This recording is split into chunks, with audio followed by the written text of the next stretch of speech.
Chers téléspectateurs, chers auditeurs, bienvenue dans ce nouvel épisode de votre émission Angle de vue. Pendant près d'une heure, vous nous accompagnez à la découverte d'une personnalité que vous pensez connaître. Et pour mener cet échange à mes côtés, Mélinda Boulet, rédactrice en chef de France Antilles, et Kathleen Bilascopette, rédactrice en chef de RCI. Cette émission est bien sûr à retrouver sur nos 3 médias. Et pour ce nouveau portrait, nous recevons sur ce plateau un fervent défenseur du terroir martiniquais, de son histoire et de son ouverture au monde. Michel Fayad, merci d'avoir accepté notre invitation. Merci de m'avoir reçu. De l'habitation Roche-Carré au Lamentin, au Champ de Cannes du Nord, vous menez une vie dédiée à la reconnaissance de votre île et de son patrimoine. Mais avant de revenir sur près de 40 ans d'action, Mélinda Boulet va croquer votre portrait. Bienvenue Michel Fayad. Merci beaucoup. Vous êtes le père du spiritourisme. Vous avez vu le jour sur une habitation à Roche-Carré au Lamentin en 1956.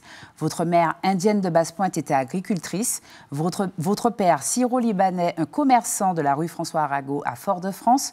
Vous êtes issu d'une fratrie de 2 garçons. Vous êtes le dernier. Vous faites vos classes à Fort-de-France à Périnon, votre collège au Terre-Saint-Ville. Vous passez votre bac ensuite à l'IME. Vous rêvez de devenir psychologue.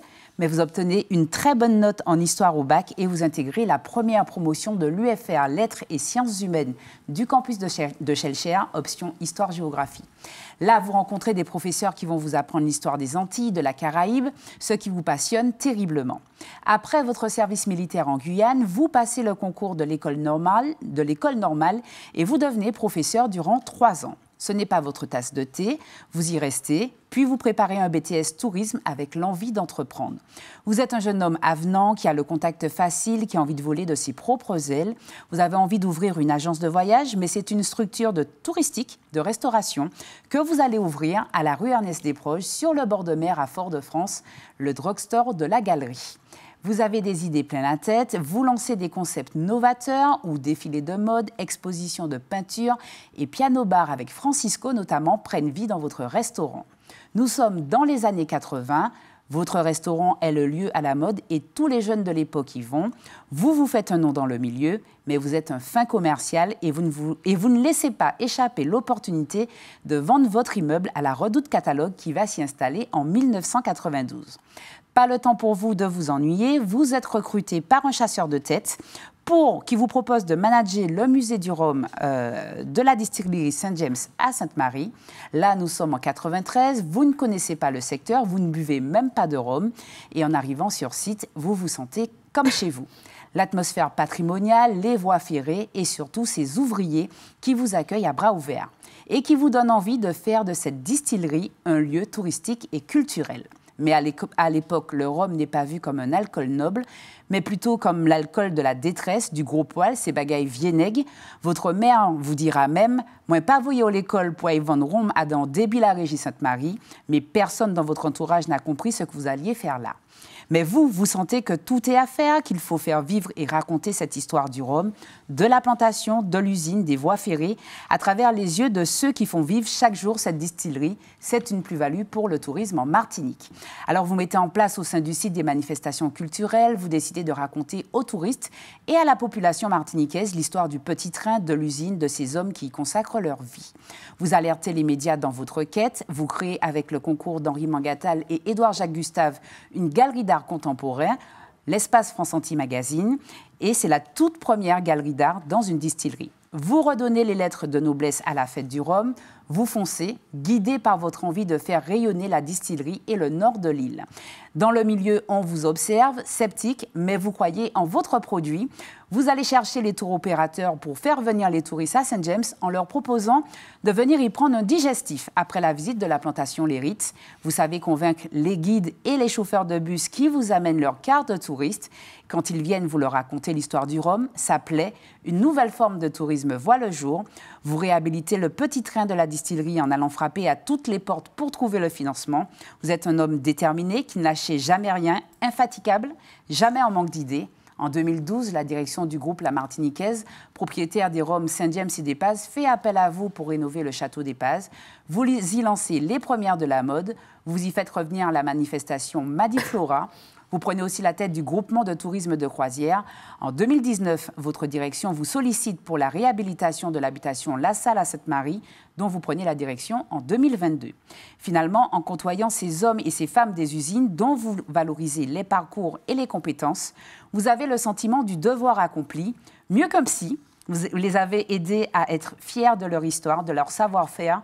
Vous qui rêviez d'histoire, d'anthropologie à travers votre expérience au service du Nord et de la Martinique, vous vous épanouissez pleinement. Vous avez été marié, vous êtes père de 2 enfants à qui vous avez aussi transmis cette fibre entrepreneuriale. Vous êtes grand-père. Ce que l'on sait moins de vous, c'est que vous consignez tout, que vous êtes un salsero, que vous êtes un amoureux des voyages dans la Caraïbe. Vous êtes un fan de Francisco, Eugène Mona, Cassave et Dédé Saint-Prix. 30 ans que vous œuvrez dans le milieu du rhum, de la culture, de l'histoire, du patrimoine. On ne compte plus vos distinctions et récompenses. La dernière en date, celle de chevalier de l'Ordre national du mérite. Alors Michel, vous n'avez pas vu le temps passer, on l'imagine. Et si tout était à refaire, le referiez-vous? Certainement. Certainement. C'est vrai que 2019 a mis une espèce de coup près à la dynamique que nous avions mis en place depuis un certain nombre d'années.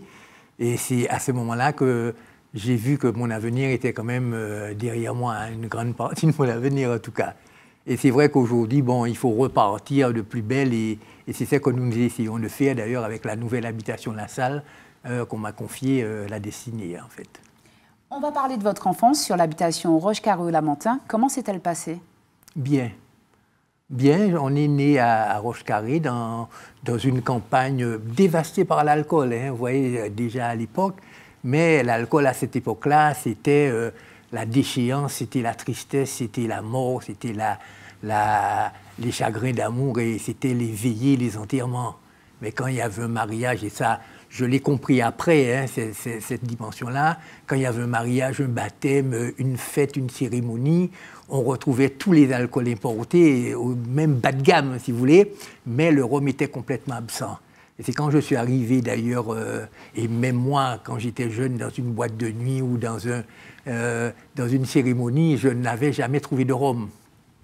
Et c'est quand je suis retourné au musée du rhum et que j'ai vu que des touristes arrivaient un petit peu surpris avec une image du rhum qui évoquait le voyage, les boucaniers, les pirates, les corsaires, enfin, qui représentaient véritablement leur image du voyage et qu'en face, on avait des gens que je comprenais, puisque j'étais né dans ce monde-là, qui pour eux se demandaient, mais qu'est-ce qu'ils viennent chercher là? Le rhum, c'est quand même pas un produit de luxe.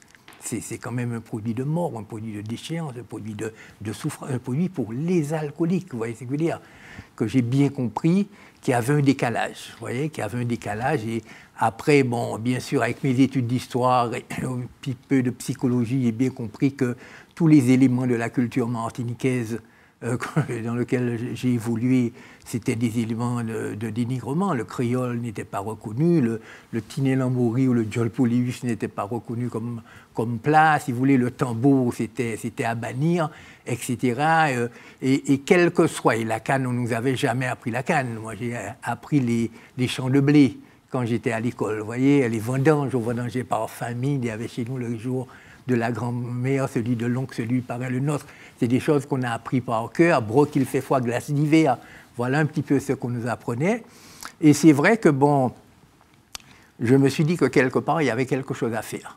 Parce qu'on ne peut pas laisser non plus un produit comme celui-là, qui est le produit emblématique de notre histoire, hein, la canne, c'est l'origine, se détériorer comme ça, partir dans la disparition. Hein, parce qu'il ne faut pas oublier non plus qu'à l'époque, dans les années 60, c'est la disparition des usines centrales qui fermaient les unes après les autres, hein, et qui coïncidait avec l'ouverture des grands hôtels, comme par hasard. Vous voyez ce que je veux dire? Donc, on est en train de faire disparaître un pan de l'agriculture martiniquaise, faute de trouver une valorisation pour elle, hein, puisqu'elle évoquait tellement de choses. Alors de tout ça, on va en parler, Michel Fayad, dans cette émission, bien sûr, de l'avenir de la filière et du spiritourisme. Mais pour revenir justement sur votre enfance, ce ne sont pas des discussions autour de la table à cette époque-là. Est-ce que dans votre famille, on parle de tout ça, ou est-ce que justement c'est vraiment quelque chose qui est banni, tout ce pan tout ce pan culturel et historique. Oui, c'est-à-dire que, en fait, à la campagne, on ne vivait pas en famille, on vivait en petite communauté, si vous voulez. Et dans la communauté des voisins, amis et alliés, comme on dit souvent, il y avait des alcooliques que j'ai vus. Et j'ai entendu des mères dire heureusement, c'est pour qu'Adam Rome y tombé, c'est-à-dire, ça veut dire qu'il est encore, on peut encore le sauver parce qu'il boit, il est encore au niveau du vin ou du vermouth ou des trucs comme ça, même s'il est déjà un petit peu parti, hein, je veux dire. Et puis, il y a des chansons qui disaient ça, les Oberum, c'est dans Canal ou Kadomi, c'est dans Dalo qui prend sommeil. Donc, tous ces éléments-là sont revenus petit à petit, et j'ai bien compris que, effectivement, le rhum avait besoin d'être réhabilité, enfin, avait besoin d'être revalorisé, tout simplement. Dans cette campagne-là même, hein, je vous parlais. Je vous propose, Michel, de regarder cette photo. D'accord. Est-ce que vous pouvez nous la décrire? Oui, alors c'est moi qui suis accroupi avec ma mère et ma grand-mère, parce que comme je vous disais, c'est une dame qui venait de Basse-Pointe, qui sont descendues dans les années 30 à Rochecarré, et c'est ma mère qui véritablement s'est occupée de toute mon éducation, de ma culture, de mon environnement, même si avec mon père, ils étaient très fusionnels, mais mon père s'est un petit peu gardé en tant que, disons, étranger, s'est un petit peu gardé d'intervenir dans mon éducation, quoi. Genre, en fait, on a parlé véritablement que quand j'ai commencé à grandir à l'adolescence. C'était le rôle des femmes? C'était le rôle des femmes. On est vraiment dans le cas d'une structure matrifocale où tout est axé sur la mère, et c'est la mère qui donne le tempo, on pourrait dire ça comme ça. Vous l'avez dit, votre père est un Syro-Libanais. Quels sont vos rapports avec la communauté? C'est-à-dire que j'ai fréquenté un peu en ville des descendants comme moi-même, hein, jamais des Syro-Libanais, des descendants comme moi-même. Et puis, bon, ça s'est passé très bien, mais en général, les Syro-Libanais se sont très bien intégrés dans la communauté martiniquaise. Il n'y a pas eu de heurts jusqu'à présent, d'ailleurs, vous voyez, il n'y a pas eu de problème. Et il y a eu beaucoup de mixité, d'ailleurs. Voilà, votre mère est d'origine indienne. Indienne, voilà. J'ai beaucoup d'amis dont les mères sont martiniquaises, un petit ou un autre, etc. Des chabines, des négresses, des coulis, de tout ce qu'on veut, quoi, si vous voulez. Michel Fayad, vous qui êtes un pur produit du métissage, quel regard vous portez aujourd'hui sur les tensions sociales qui existent en Martinique et notamment sur certains clivages entre communautés qui sont attisés?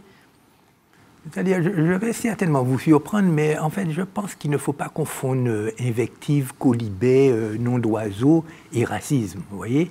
Le racisme commence quand il y a de la condescendance, quand il y a du mépris, quand il y a un sentiment de supériorité, et quelquefois, déjà, rien qu'un regard peut être raciste alors qu'un nom d'oiseau ne l'est pas. Vous voyez ce que je veux dire? Tout le monde a connu ça. Il n'y a pas une communauté en Martinique qui n'a pas eu son nom. Je veux dire, hein, on parle des Indiens, je n'ai même pas besoin de répéter, des Chabins, des Mulattes, des Béquets Gouyaves, des Mulattes Lapin Chaudé. En fait, tout le monde est passé par là.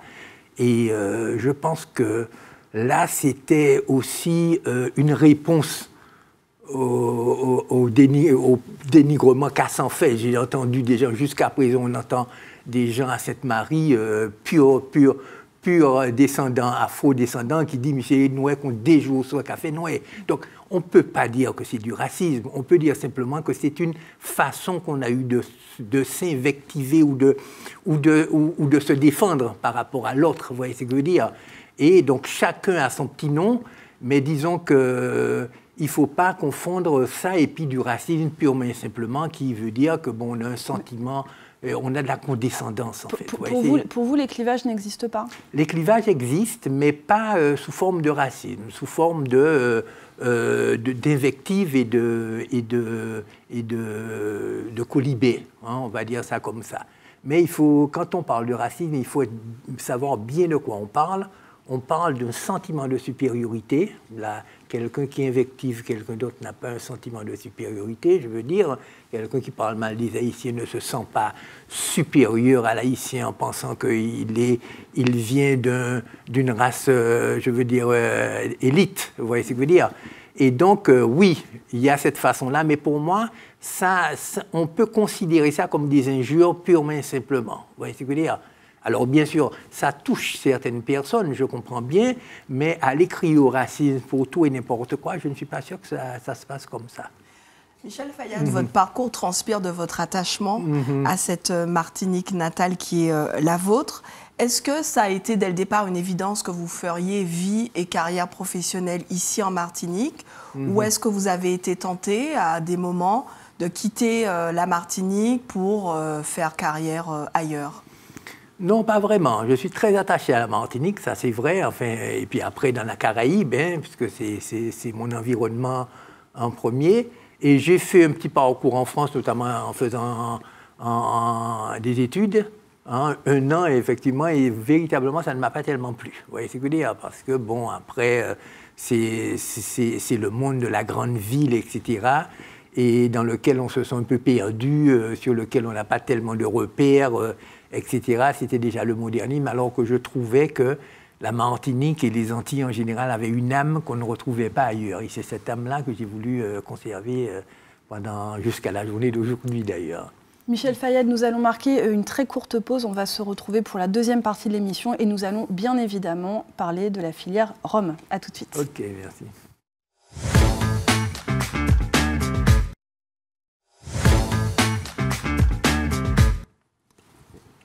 De retour dans votre émission Angle de vue avec notre invité Michel Fayad, l'un des fondateurs du spiritourisme en Martinique. Michel Fayad, est-ce qu'on peut dire que vous êtes tombé dans un fût de rhum quand vous étiez petit? Et encore, vous y avez un petit peu répondu en première partie, donc visiblement pas vraiment. Donc d'où vous vient cette passion pour le spiritueux? C'est-à-dire que je suis né dans une habitation dévastée par l'alcool. Je l'ai dit souvent. La boutique était juste en bas, c'était en Miss Rhum, en Chopin, en Ochi. C'est comme ça qu'on vendait le rhum, etc. Et puis bon, après, on a grandi, on est descendu en ville et on a vu que le rhum n'existait pas en ville, pratiquement dans les boîtes de nuit ou les dancing, etc. Et que finalement, quand je suis retourné dans une usine, qu'est-ce que j'ai vu? J'ai vu toute mon enfance, parce qu'il y avait des usines. Pour moi, on m'avait expliqué aussi que la fumée de la cheminée, c'était une production de nuages qui montait et qui donnait la pluie. Donc, vous voyez, il y avait du romantisme, il y avait de la poésie derrière. Et les anciennes machines à vapeur avec des roues dentées, des rôles cannelés, etc. Bon, tout ça fait partie de mon environnement. Et puis les champs de canne à perte de vue, etc., tout ça existait, je veux dire, et même les habitations créoles aussi.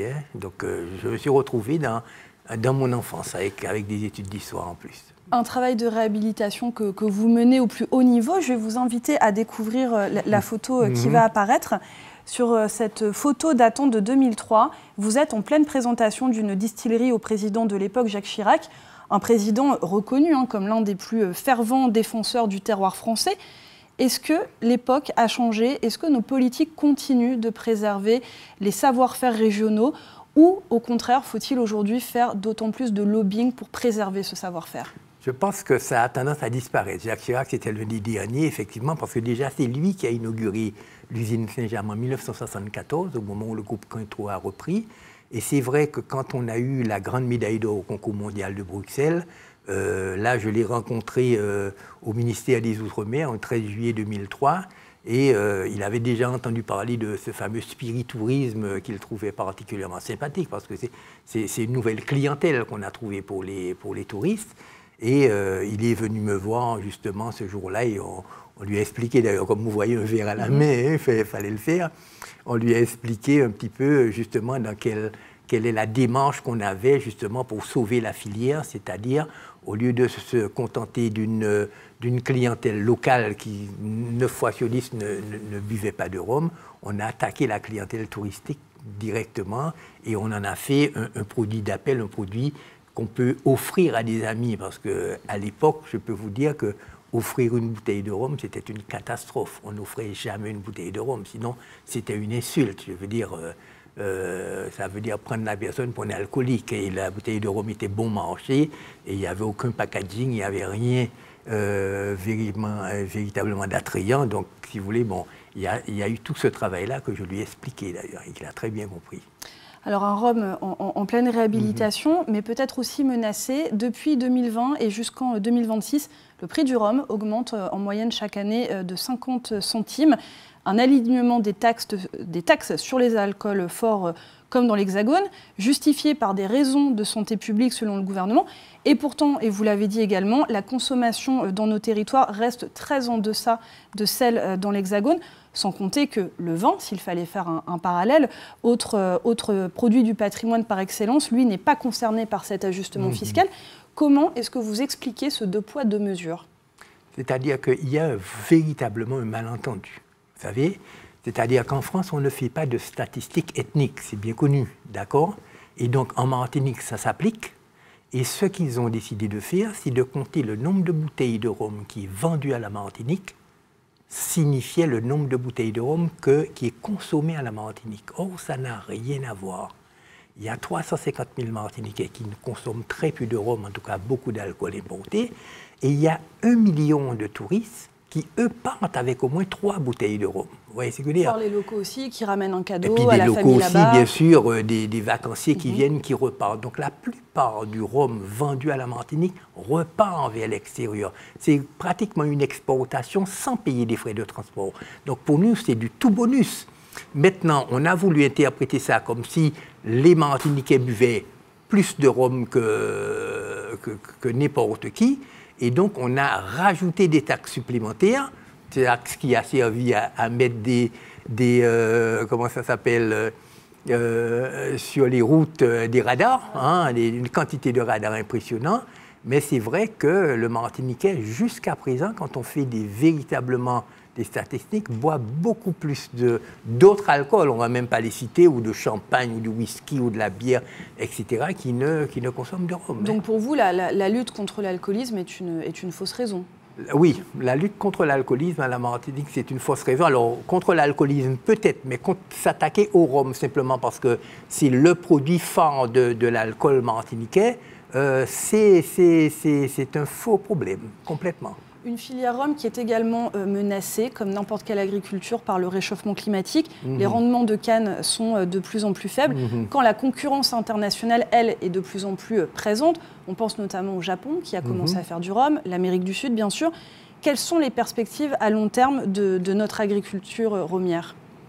C'est-à-dire, aujourd'hui, on a véritablement un petit trésor dans la mesure où on est le seul rhum au monde à posséder une appellation d'origine contrôlée. Déjà parce qu'on est agricole, d'accord? Et puis, deuxièmement, parce qu'il y a un label international, un label français, mais qui a une renommée internationale. Quand vous allez au Japon avec une AOC, c'est pas quand vous allez au Japon en disant « mon rhum, c'est le meilleur ». Vous voyez ce que je veux dire? Là, vous avez un vrai diplôme, un vrai label. Donc, c'est sur ça aujourd'hui qu'on se bat, parce qu'il se trouve que, comme par hasard, le rhum au niveau international, c'est l'alcool le plus consommé dans le monde. Aujourd'hui, on est presque en train de dépasser le whisky et la vodka, je parle au niveau mondial. Et nous, qu'est-ce qu'on a à la Martinique? On a le haut de gamme de l'alcool le plus consommé dans le monde. Vous imaginez ce que ça veut dire? Ça veut dire qu'on a, grosso modo, un boulevard qui nous est ouvert, et c'est à nous, effectivement, de le prendre. Alors, bien sûr, il y a la production qui suit...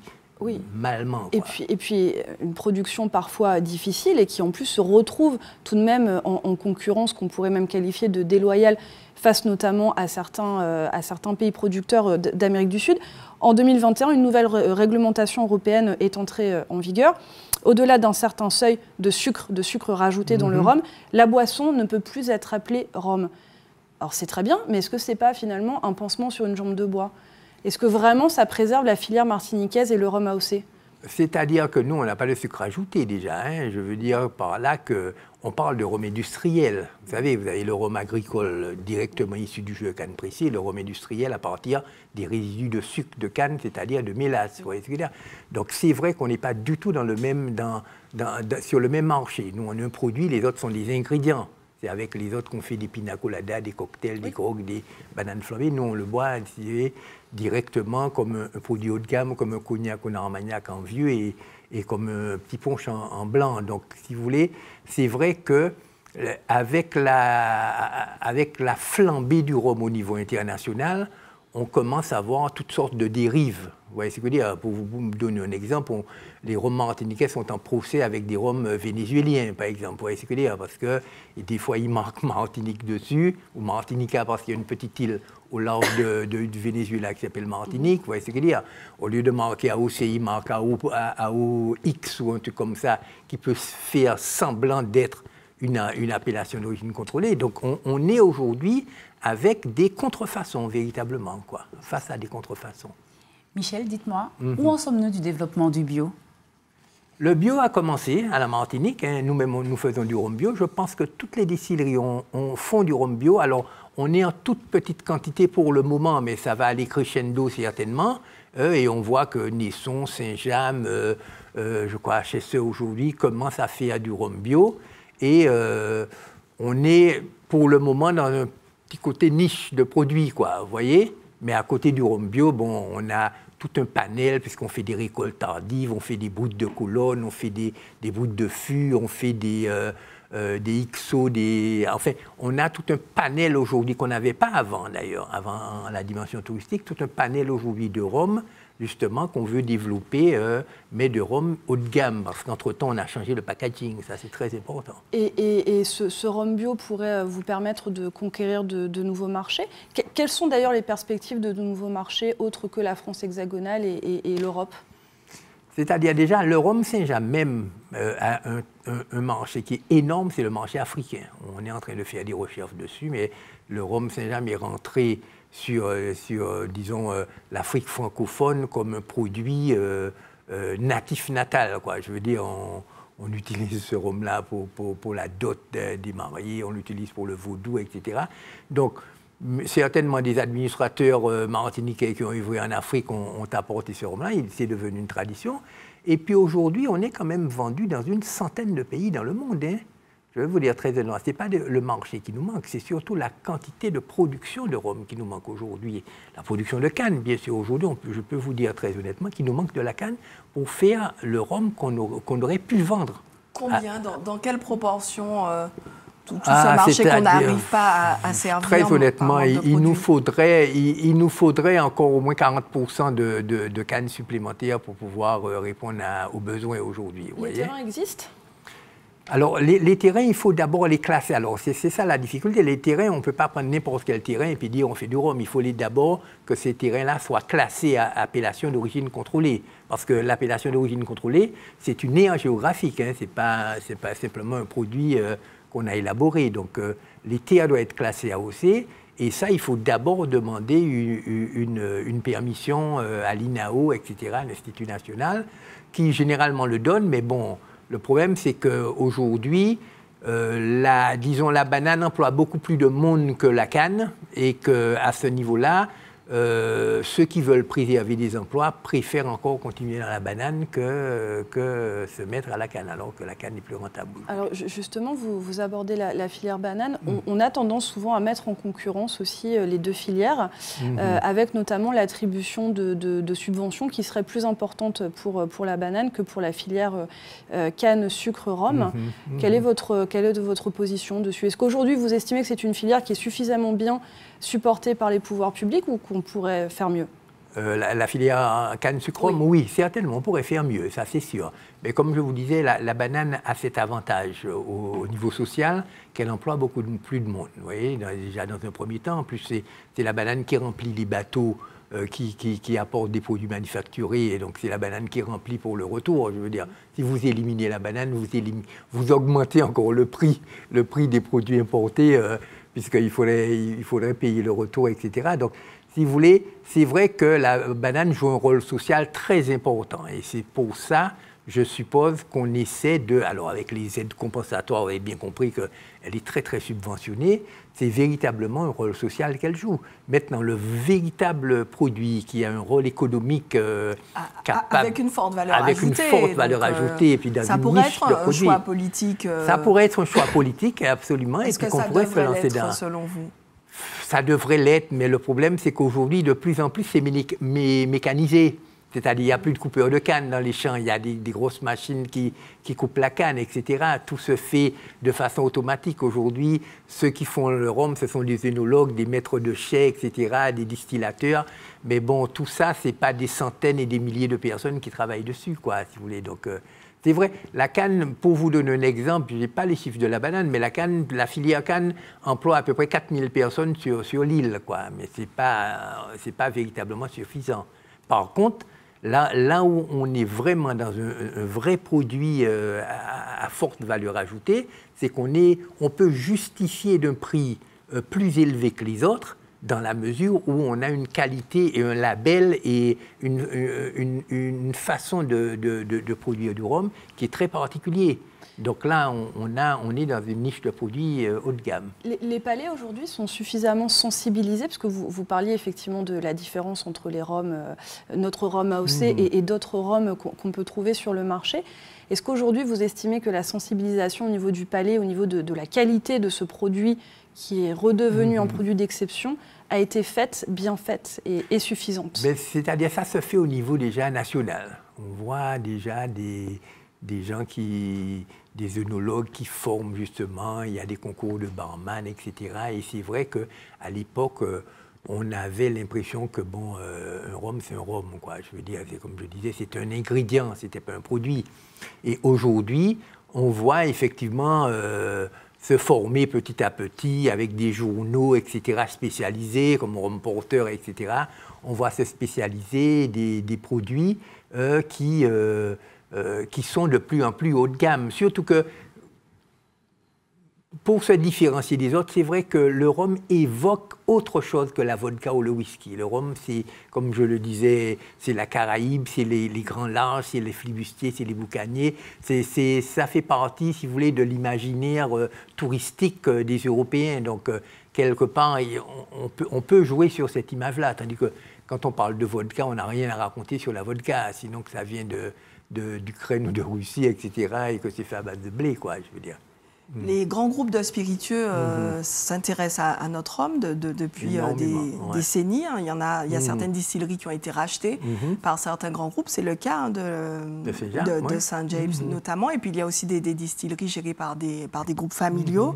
Est-ce qu'il y a de la place pour tout le monde? Est-ce qu'à l'intérieur du territoire, les distilleries se mènent elles aussi une concurrence farouche? Oui, c'est-à-dire en Martinique, il y a 3 grands groupes. Un groupe italien, Campari, qui possède l'Amauny, Trois-Rivières et Duquesne, on pourrait dire ça. Il y a un groupe français, la Martiniquaise, qui possède Saint-James, Dillon et De Paz, auquel j'appartiens. Et puis, il y a un groupe martiniquais, qui est le groupe GBH, qui possède Clément et puis celui de Basse-Pointe, là, JM, et puis JM, vous voyez. Et puis, à côté, il y a quelques... comme Madame Nesson ou La Favorite, etc. Ou Hardy, voilà. Il y a quelques... Il faut dire que le spiritourisme a créé beaucoup de nouvelles petites structures. Hein. Je veux dire, vous avez vu que les petites... que ce soit à Grand-Rivière, que ce soit au Simon, que ce soit à Tartane ou à Trinité, vous avez des petites structures qui font faire le rhum par les grosses et puis qui présentent ça comme un intérêt patrimonial avec une maison en pierre, etc., et qui vendent du rhum comme ça. Ben, tant mieux, à la limite, on dirait. C'est le gage, c'est la rançon de la gloire. Alors justement, on va continuer à parler rhum et plus particulièrement spiritourisme dans la 3e et dernière partie de cette émission. Michel Fayad, on se retrouve tout de suite.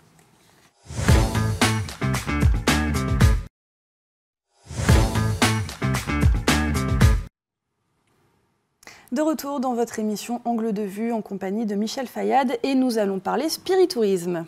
Alors Michel Fayad, vous êtes présenté comme l'un des pères du spiritourisme et d'ailleurs dans les 2 précédentes parties, vous avez expliqué comment vous avez contribué à changer les regards sur le rhum et à en faire un acteur économique et touristique. Vous, quelle est votre définition du spiritourisme exactement?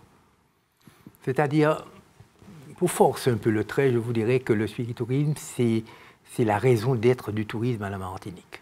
Parce qu'on ne pouvait pas, juste avant le spiritourisme, la Martinique, c'était une station balnéaire où n'était mise en valeur que le climat, la géographie et la douceur de vie. Ce qui est déjà ça, le tourisme vient aussi peut-être pour... Alors pour ça, mais le problème c'est que ça ne rapporte rien. Ça rapportait aux grandes compagnies aériennes qui vendaient des billets d'avion, aux grands groupes hôteliers, Méridien, Club Med qui vendaient des chambres d'hôtel, et puis quelques chauffeurs de taxi.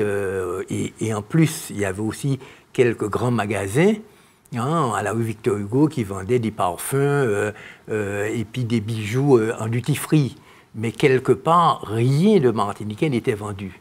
Et quand on a mis le rhum, alors bien sûr, le rhum à l'époque n'était pas bien vu, donc on marchait. Quand on a mis le rhum comme un produit touristique à part entière, du coup, on a mis l'homme martiniquais avec sa culture, avec son patrimoine, avec son histoire et avec son produit régional au cœur même de la politique touristique martiniquaise. Et ça, c'est véritablement une politique touristique cohérente où tout le monde trouve son compte, voyez. À un certain moment, n'oubliez pas qu'on a failli faire du all inclusive dans les hôtels, tellement la Martinique n'intéressait personne autre que le climat. Et le climat, on le trouve dans l'hôtel et la plage aussi. Donc aujourd'hui, quand on voit qu'il y a des touristes qui viennent par centaines et par milliers visiter, par exemple, il y a 800 000 visiteurs dans les différentes distilleries de l'île, on se dit, mais quelque part, ils découvrent la population martiniquaise, ils découvrent une histoire, ils découvrent un patrimoine, les anciennes maisons en pierre, etc. On a fait revivre un train, une histoire ferroviaire, des petites locomotives qui allaient chercher la canne qui revivaient.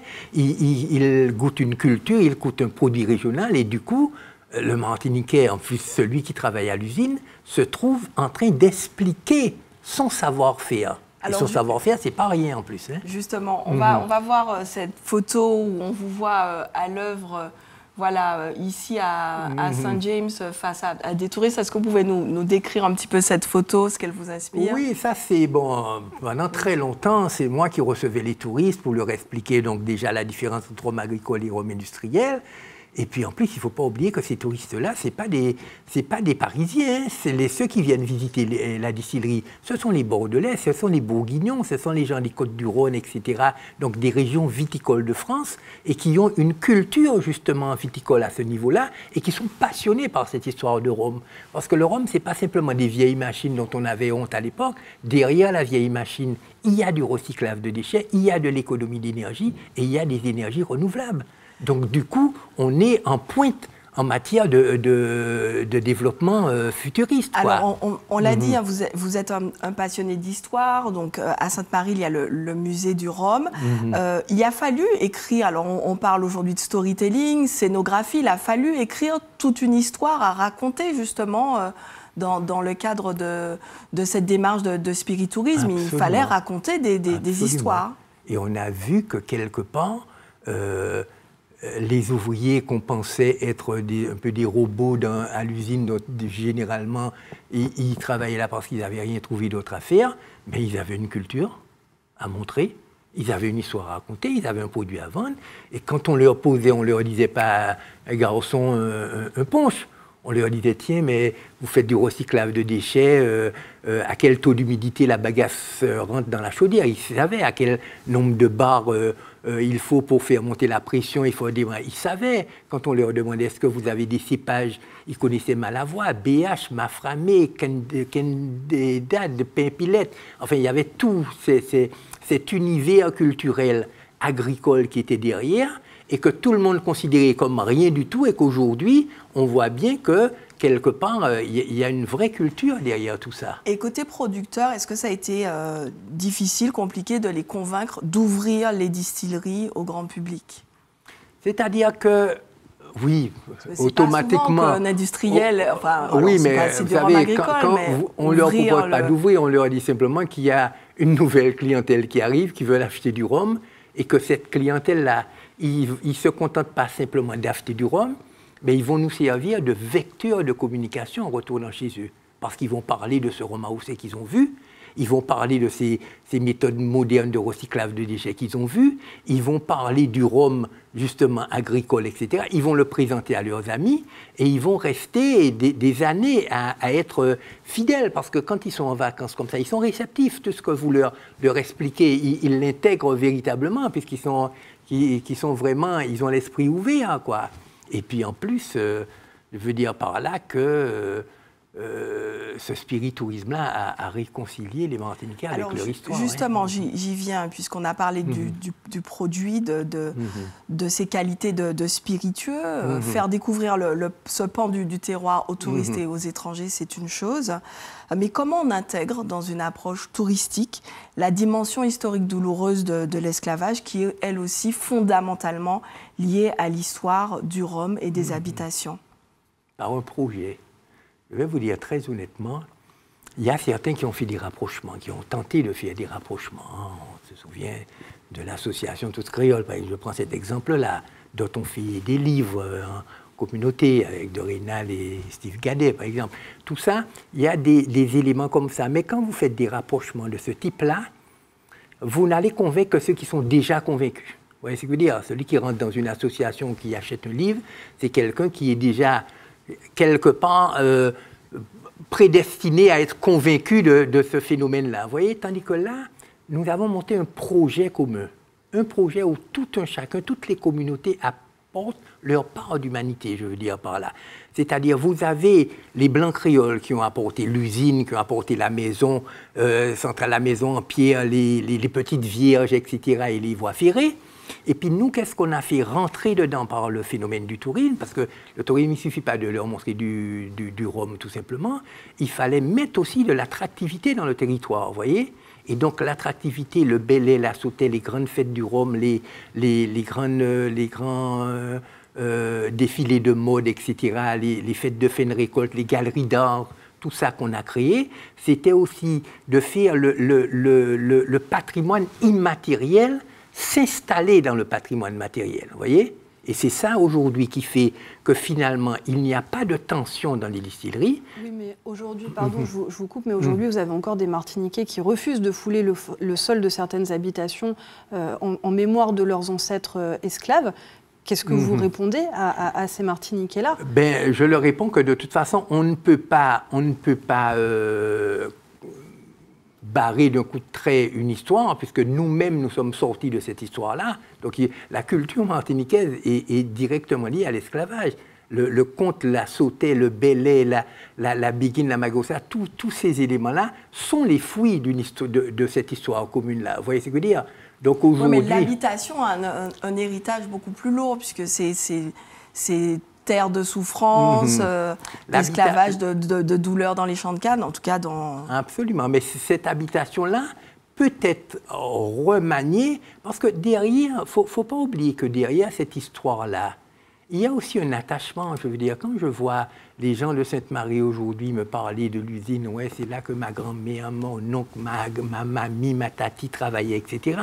Quand nous, on a monté le chemin de fer, par exemple, il y a des gens qui sont venus installer directement des traverses et des voies ferrées avec nous, je veux dire, parce qu'il y a un attachement quand même, mine de rien, en dehors de la souffrance, disons, alors, pas vécue, mais enfin bon, racontée, je veux dire, si vous voulez. Et voilà, il y a un attachement quand même, il faut faire attention, parce que quelle que soit la douleur qu'on a subie, si vous voulez, si demain le rhum ou la canne disparaissait, bon, ce serait la perte de l'origine, quelque part. Vous voyez ce que je veux dire? Et ça peut être très, très compliqué à vivre aussi. Alors, Michel Fayad, cela ne vous a sans doute pas échappé. En décembre dernier, lors de la visite en Martinique du président du Bénin, Patrice Talon, le président de la Fondation Clément, qui est Bernard Ayotte, a annoncé qu'une œuvre monumentale serait installée à l'habitation Clément en mémoire de l'esclavage, une œuvre qui serait commandée à un artiste martiniquais et qui serait donc installée sur l'habitation. Que vous inspire cette initiative? Est-ce que les habitations ont le devoir d'honorer cette mémoire sensible dont on parle dans cette partie, et comment? C'est-à-dire, au départ, alors, je ne pourrais pas parler pour Clément, je veux dire, chacun voit les choses comme il le sent. Nous, au départ, notre projet, c'est simplement de transformer des anciens lieux de souffrance en lieux de culture. On ne peut pas faire autrement, vous voyez ce que je veux dire? Et quand on met à l'intérieur si vous voulez, des galeries d'art, des défilés de mode traditionnels, quand on fait venir la vannerie du Monde des Esses ou les anciens tambouillés, etc., Tiraoul Grivalier a joué combien de fois, etc., des dessins pris, tous ces éléments-là, moi, ce que je pense, c'est qu'en faisant rentrer le patrimoine immatériel au sein même du patrimoine matériel de ces anciens lieux de souffrance-là, ben, on pourrait presque dire, comme Césaire le disait pour René Corail, pour la statue du tricentenaire, bon, il suffit de cannibaliser le site, quoi. Vous voyez ce que je veux dire? Et à ce moment-là, et se le réapproprier complètement. Parce que, bon, à part l'habitation Clément, effectivement, bon, il y a un symbole derrière tout ça, mais je veux dire, aujourd'hui, les grandes distilleries n'appartiennent plus aux Blancs créoles, hein, faut dire qu'elles le sont. Et pour eux, si vous voulez, bon, c'est une histoire, donc personne ne se revendique, par exemple, à Saint-James, je veux dire. C'est aussi simple que ça. Mais quelque part aussi, quand on a une origine, je veux dire, on peut pas l'effacer parce que ça ne sortira pas comme ça ne disparaîtra pas comme ça. Et les grands groupes qui ont repris ont conscience qu'il faut préserver et valoriser cette histoire ou ça risque de se dissoudre au fil du temps? À mon avis, les grands groupes ont conscience simplement qu'il faut intégrer toutes les communautés dans cette histoire-là, parce que chacun a son histoire avec le Rhum. Vous voyez ce que je veux dire? C'est-à-dire que pour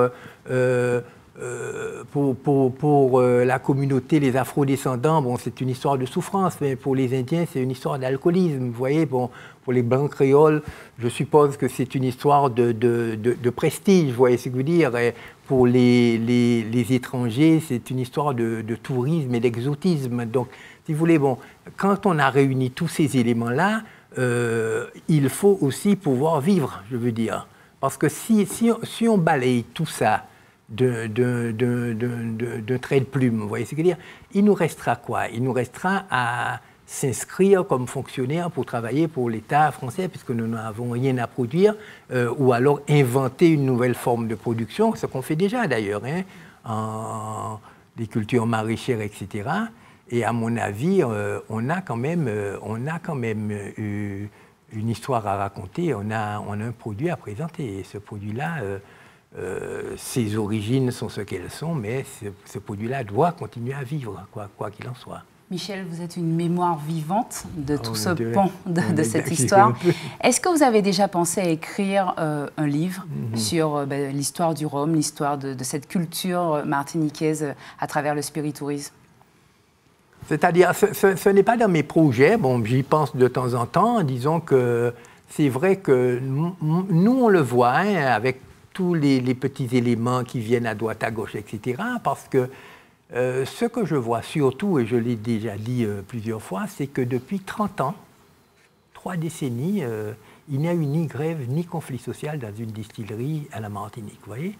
Donc ça veut dire que quelque part aussi, quand vous trouvez une nouvelle forme de clientèle et que vous faites vivre une économie, donc quelque part, vous avez vu, tous ces problèmes-là disparaissent au fur et à mesure.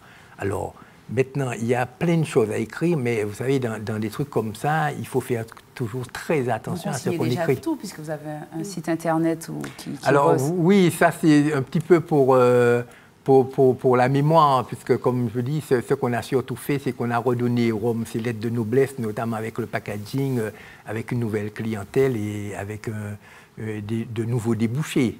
Mais bon, reste à savoir maintenant ce que ça va devenir. Mais je pense très honnêtement qu'il y a un avenir là. Ouais. Il faut qu'on précise aussi que vous avez repris l'habitation La Salle il y a un certain temps déjà. Il y a un projet particulier autour de cette habitation? Oui, l'habitation La Salle, c'est les anciennes sucreries de l'époque qui fonctionnaient avec des moulins à bœufs à vent ou bien à aube, si vous voulez, qui ont disparu avec l'arrivée des machines à vapeur et la bagasse comme combustible. Donc, quelque part, ils ont disparu. Nous, maintenant, on veut le réhabiliter parce que, en fait, ce qui nous intéresse, c'est de faire découvrir l'arrière-pays martiniquais. Vous voyez, on ne peut pas se contenter non plus. Toujours pareil, si on élimine tous ces éléments-là, il nous restera quoi? D'aller vendre du sable, du rocher du diamant, c'est-à-dire tout ce qui n'est pas monnayable et de la douceur de vivre, c'est-à-dire des trucs complètement irréels, vous voyez ce que je veux dire? Tandis qu'en développant l'arrière-pays martiniquais, avec ses usines, ses voies ferrées, ses petits moulins à eau, à aube, etc., ses chaudières et j'en passe, à ce moment-là, on a une véritable histoire, parce qu'il faut raconter l'histoire aujourd'hui. Vous savez, ce qui caractérise un pays aujourd'hui, surtout avec la mondialisation au niveau international, où tout le monde s'habille pareil, mange pareil, se maquille pareil, etc., et parle presque pareil. Bon, ce qui attire aujourd'hui un touriste, c'est justement la particularité d'une destination. Et la particularité d'une destination, c'est sa culture, c'est pas sa nature. La nature, en général, elle se ressemble toujours dans son environnement. Et ce sera le mot de la fin, malheureusement, Michel Fayad. Nous sommes déjà obligés de conclure cette émission. Mais en tout cas, merci à vous d'avoir accepté notre invitation et d'avoir partagé avec nous un peu de votre extrême dévotion pour cette île. Merci à vous, chers téléspectateurs et chers auditeurs, de nous avoir accompagnés pour cette 4e émission Angle de vue. Une émission à retrouver sur les ondes, dans les colonnes de votre quotidien et en ligne sur nos 3 médias, via atv.tv, rci.fm et franceantilles.fr. On se retrouve dès la semaine prochaine pour un nouveau portrait.